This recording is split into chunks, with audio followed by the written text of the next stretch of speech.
Chapter 2 Uncertainty.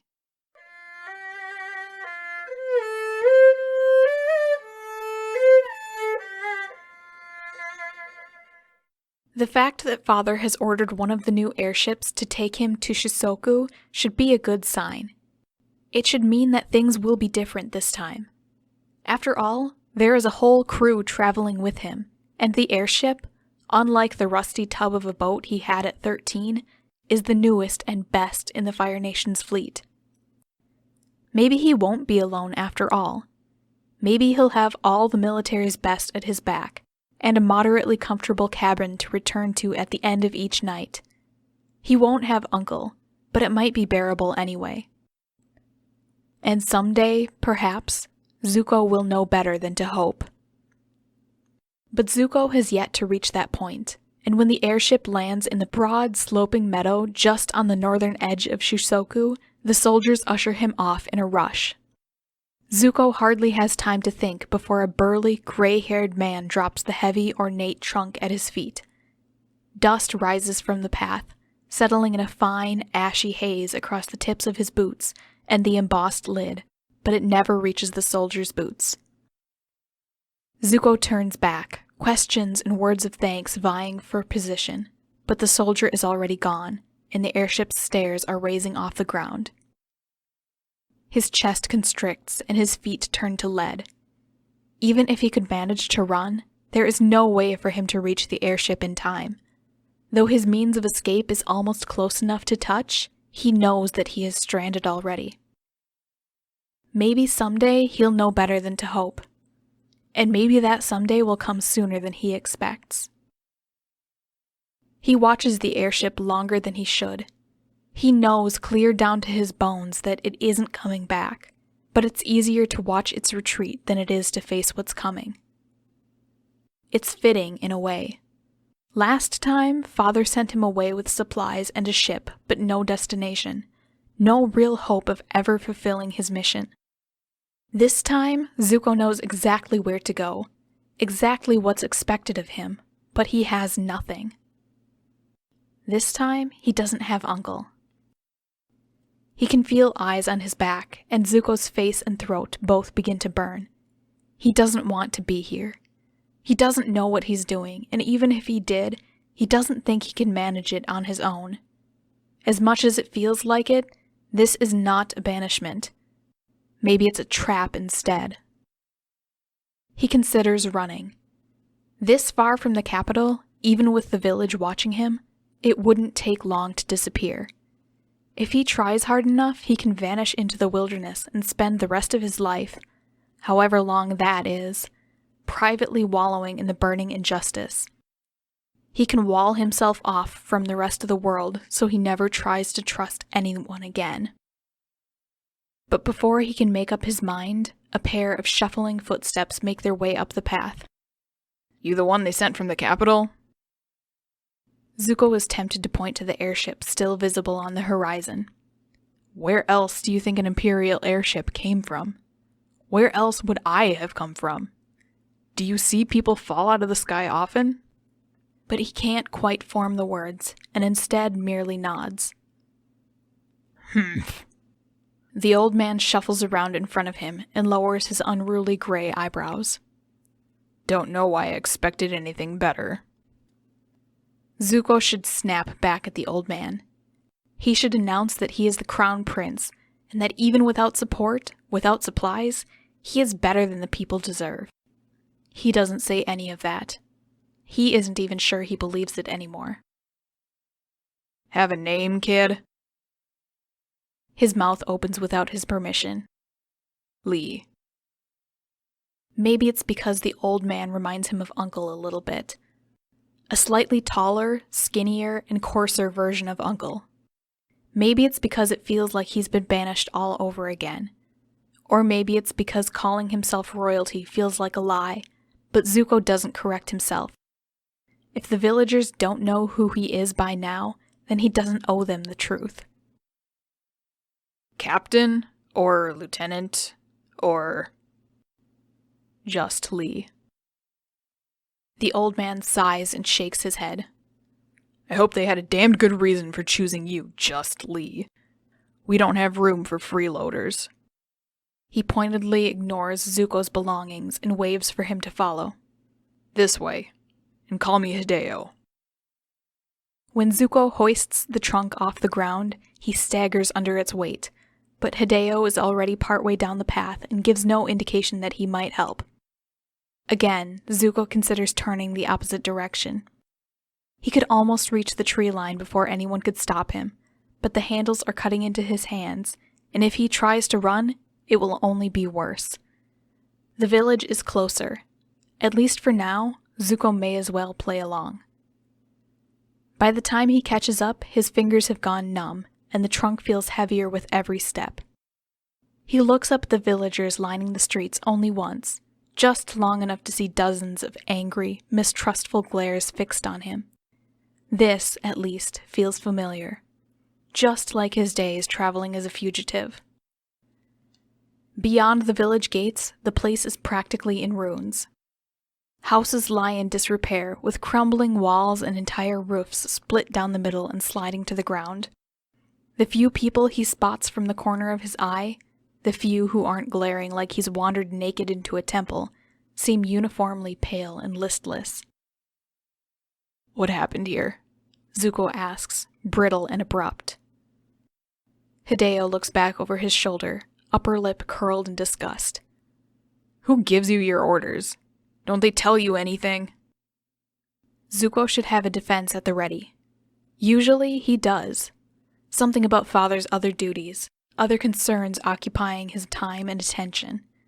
Something to excuse the lack of detail in Father's report of the situation. But this time, no defense comes. This isn't what he imagined when Father ordered him to put down unrest in the farthest reaches of the archipelago. Nothing in Father's orders could have suggested anything like this. This isn't unrest at all. It's desperation. Storm, Hideo says, quieter than before. A typhoon or something. Few weeks back. It wiped out almost half the town. Not that there was much to it before. A small pang strikes him in the middle of the chest. More than anything else, it reminds him of that little town in the Earth Kingdom desert, of that little boy playing pranks on the soldiers meant to protect him, of the family who took Zuko in, then nearly lost everything. He stops himself.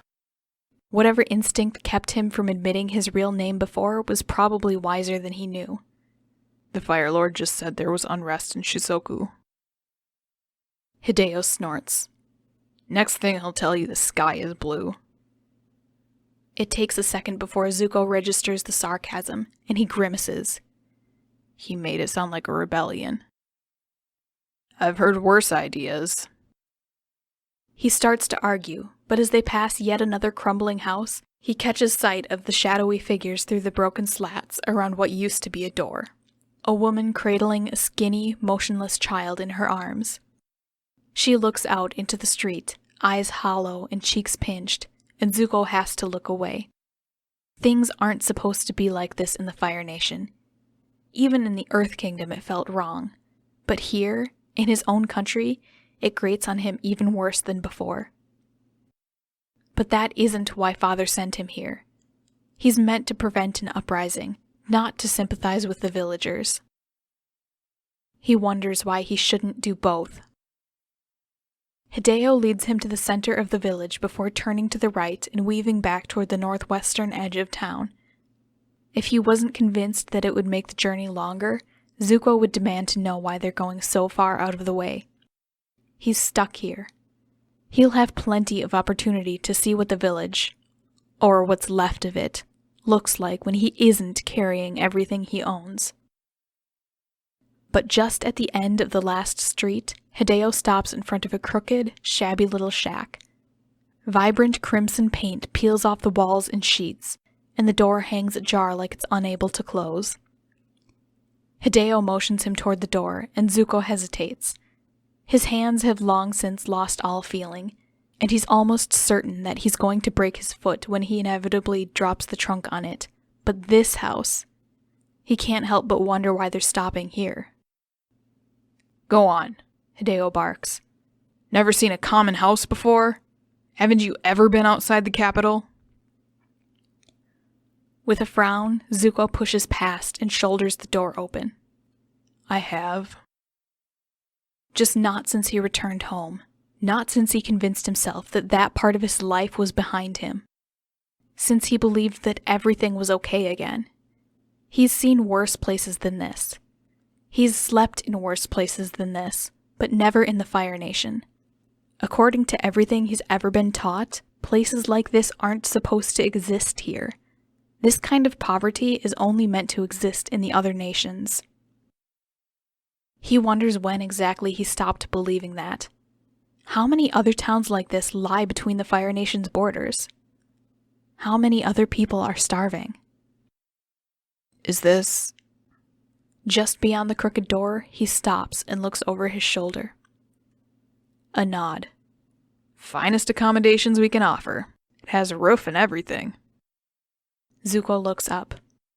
The roof hardly looks like it can withstand a stiff breeze, much less a rainstorm, but it's there. Compared with what he's seen of the rest of the village, it's a marked improvement. Even if the door won't close and the floor is nothing more than slightly spongy earth. He tries not to think about how depressing that is. He places the trunk alongside one wall and flexes his hands until the feeling begins to return. He hopes that whoever packed for him knew more of the situation in Shusoku than Zuko. Whatever is in there is going to have to last until he isn't sure he wants to know how long he'll be here. Months, at least. Thank you. It's all he can think to say. This is the best the village has to offer. Zuko can't help but wonder whether Father made the arrangements for him to have this house. Did Father write someone to ask whether there was a place for Zuko to stay? Did he decide that a shack with one room and a crooked door was good enough? That it wasn't worth at least sending a sturdy military tent to Shusoku?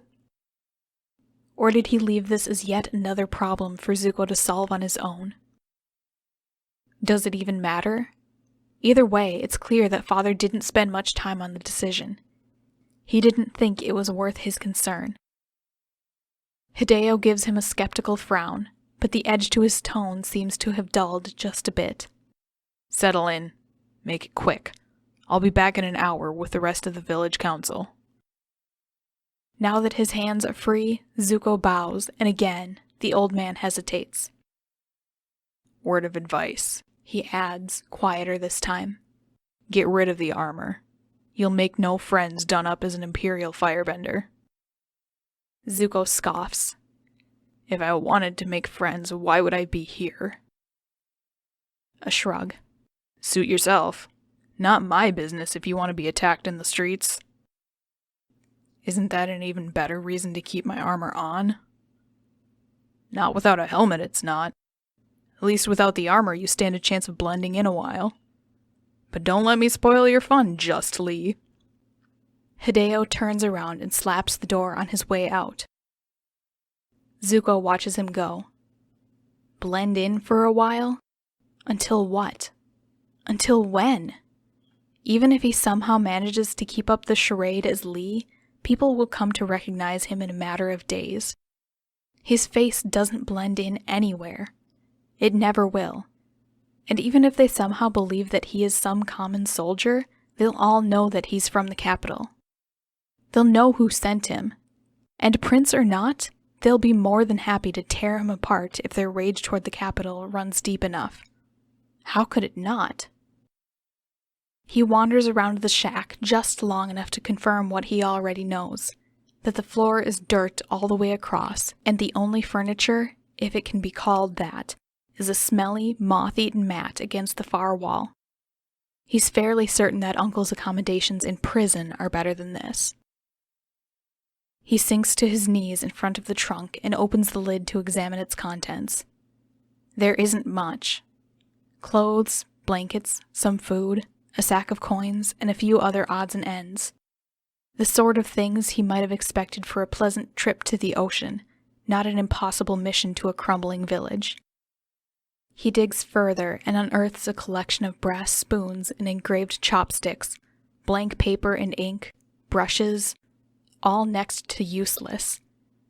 Until his hand reaches the bottom, he can't fathom who would have packed him such a worthless assortment of junk. But then he discovers his swords tucked away at the bottom, with a little scrap of paper wrapped around the hilts. "You're welcome, Zuzu." He crumples the paper in his hands and watches it fall to ash. His stomach feels sour, but the words are burned into his mind, and now that he's seen the handwriting, there is no surprise left in him. Father sent him away. Azula snatched up the opportunity to gloat about it. How could he ever have expected better?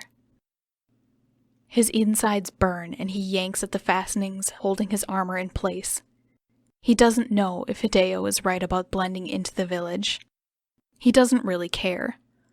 All he knows for certain is that the armor is heavy and uncomfortable, and that he isn't here as a member of the royal family.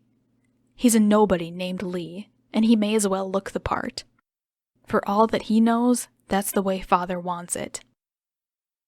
He tosses it all aside, one piece at a time, and then clamps his hands on the edge of the trunk until he can almost smell the wood beginning to smoke.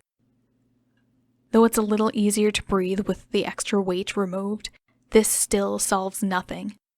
He's still stranded hundreds of miles from home, with no real hope of going back. He still has orders to quash a rebellion that doesn't exist in a dying speck of a town. And if he isn't careful, he might die along with it. Maybe that's what they're all expecting. Maybe that's been the point all along. Zuko's head hangs and his grip fails, leaving faint, sooty fingerprints behind in the wood. In all but name, this is a banishment. And the worst part is that although fulfilling Father's orders is unlikely to change anything, it's still the only path he can see. If he's stuck in Shusoku, then he can't allow it to succumb to chaos and decay. Not if he wants to survive. He swallows back the burning in his throat and forces himself to dig through the trunk for the plainest set of clothing he owns. If he has no choice but to restore order, he may as well do it his own way.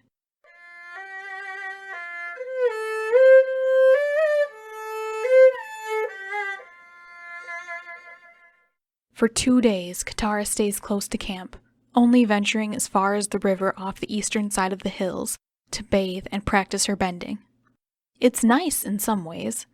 With Appa and Momo both foraging for their own food and her own stores of grain, jerky, and dried fruit, there's little that needs to be done. For the first time, possibly the first time ever, her days are entirely her own. But she isn't accustomed to the solitude. Momo fills the silence with chattering as he chases after colorful birds and bugs, and Appa always seems to be listening, but it isn't the same. Camp is too quiet. She misses the sound of human voices and the urgency that used to keep her bound to routine. She hardly even needs to cook for herself, and one person's washing takes a fraction of the usual time. With a sigh, Katara plops down in a patch of prickly grass beside her tent. In her whole life, she's spent very little time truly alone. She probably shouldn't be surprised to learn that she's bad at occupying herself without other people around. And there's no sign of it ending anytime soon.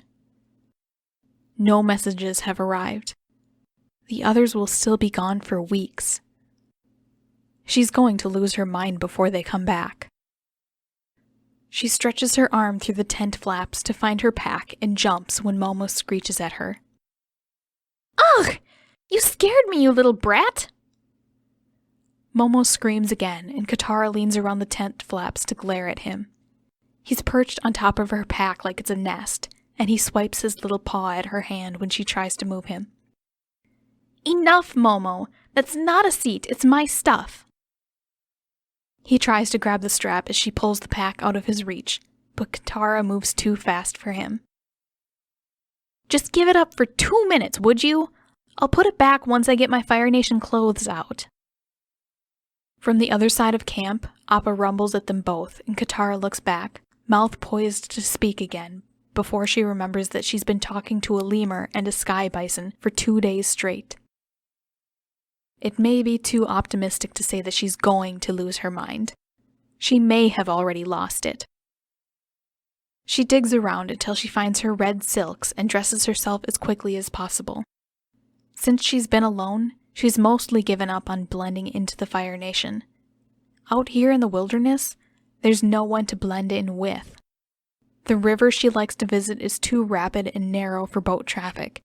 Camp is practically invisible except from the air, and even the nearest footpath is almost a mile away. Out here, she can dress in her usual Water Tribe clothing and no one will know the difference. But there is a village somewhere to the south, and she's almost certain that just seeing other people will make her feel better, even if it's just for an hour or two, just long enough to hear a few voices that aren't her own. She hopes it will help. She doesn't want to end up holding full conversations with Appa. It's bad enough that she can barely keep herself from talking to Appa and Momo for most of the day. It'll be even worse if she starts imagining them speaking back. She slides her feet into her sandals and sweeps her hair up into a top knot, then hides a small pouch of coins under a fold in her skirt. There's nothing she really needs to buy, but if there's one thing she's learned in the past several months of traveling, it's that shopping for supplies is always a good excuse. As long as a stranger has money, no one bothers asking too many questions. Unless that stranger is Toph and she's cheating all of the town's gamblers. Fortunately, Katara knows better than that. When she's changed, she returns her pack to its place. With an accusing stare, Momo sidles back into the tent and perches on top of it again. Katara rolls her eyes. Behave, you two. I'm going to be gone for a few hours, and I don't want to see anything destroyed when I get back. Got it? It isn't until Appa rumbles at her that she remembers that her goal is to talk to Appa and Momo less often.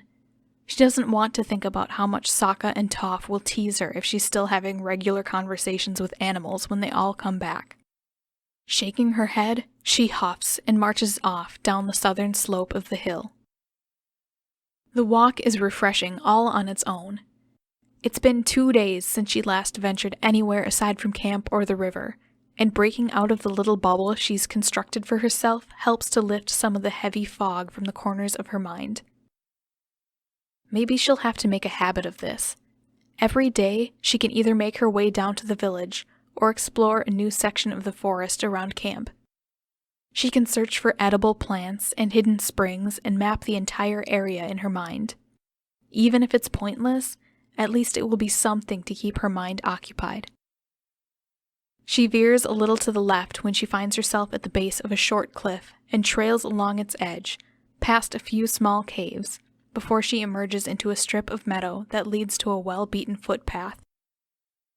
From there, the path winds back into the trees before opening to a broad hillside speckled with boulders and scraggly bushes.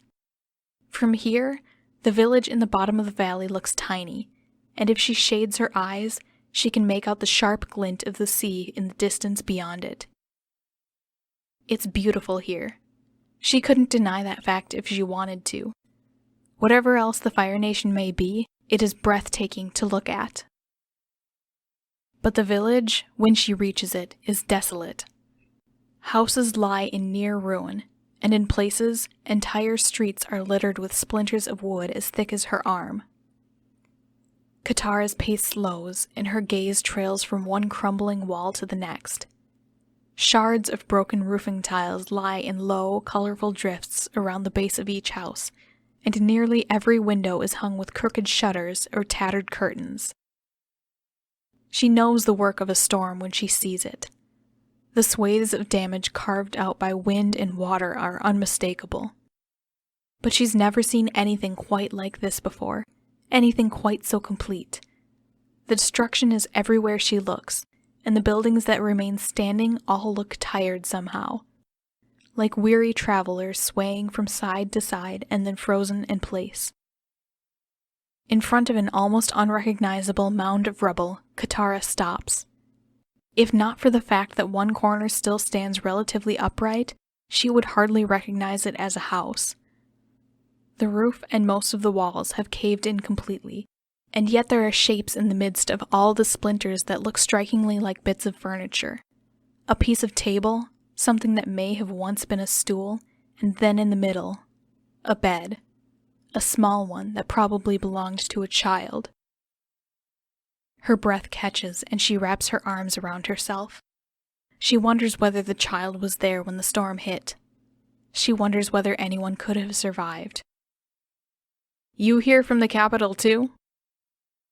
Katara starts and turns on the spot to find a tall, broad woman staring at her from the opposite side of the street. Her face is fixed in a frown, and her black hair is pulled back so severely that her skin seems stretched. No, Katara says. She drags her eyes away from the rubble and squares her shoulders. I'm just traveling. Then keep traveling. We don't have any use for gawkers. Katara begins to protest. She isn't gawking. She only came down from the hills because she wanted to see the village. But she had no intention of gawking. How could she when she had no way of knowing what had happened here? And now that she does, staring is the last thing she wants to do. She wants to do something. She wants to help if she can. That's what she does. But something in the woman's expression makes it clear that she doesn't trust Katara. That no matter what she says, she will only ever be an intruder. Katara is used to that, but she will not be satisfied with it. She feels the slight weight of the coin pouch concealed under the flap of her skirt and produces it, holding it out and offering. I'd like to keep traveling, but I can't get anywhere without supplies. That's what I came here for. I had no idea that anything had happened here. The woman's amber-bright eyes narrow, and her dark forehead crinkles with suspicion. You really think we have anything to offer you? Look around. The storm took almost everything. They can offer purpose. That's more important than any food or medicine she could have come here to buy. Besides, by the way the woman's eyes keep flicking back toward the coin pouch, she can tell that they need the money. A cooking pot would do for now, she answers. Surely there are a few spares lying around somewhere, forgotten and unneeded. I think I left mine behind the last time I stopped. A scoff. Careless is what you are. The woman glances at the money again and hesitates for a long moment. It might cost more than you think. Anywhere else, Katara would be annoyed by that. She would think that she was being cheated. Here, though, she can't bring herself to mind. Here, it feels like a way in. I guess I can't complain since I was the one who forgot to pack up all the cooking supplies. She smiles blithely. I hope it's not too much trouble. The woman stares. She narrows her eyes and purses her lips, but then she heaves a sigh and turns, motioning for Katara to follow. Fine. We'll see what we can find you. Katara allows her smile to slip as she trails along behind. The village is in ruin, and as she ventures farther, she begins to see the faint silhouettes through the darkened skeletons of all the houses. As long as they can last until the night, she can start to make a difference.